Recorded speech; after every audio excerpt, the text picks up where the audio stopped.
দেখুন দর্শক, অদ্ভুত একটি প্রাণী পাওয়া গেছে আমাদের এই সন্ধ্যা নদীতে। মস্তাপুর টু বৈডাগাড়া, হারতারপাড়া, সাতলা, বাগদা, ত্রিমুখী, রামশীল, পীরের বাড়ি হয়ে মস্তাপুর, এই নদীতে এই অদ্ভুত প্রাণীটি পাওয়া গেছে। প্রাণীটির নাম কি আমি নিজেও জানি না, দেখলে খুব ভয় লাগে। মুখটা নিচে দেখুন, মুখটা কেমন করছে, খুবই বৃহৎ।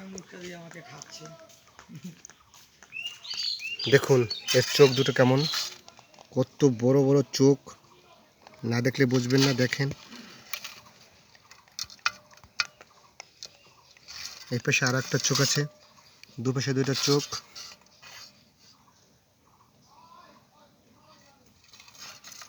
কেমন অদ্ভুত বিদঘুটে, দেখুন কেমন করছে। দেখুন ও ডাকছে, গুনগুন গুনগুন করে কি জানি ডাকছে আর কি জানি বলছে। এই দেখুন।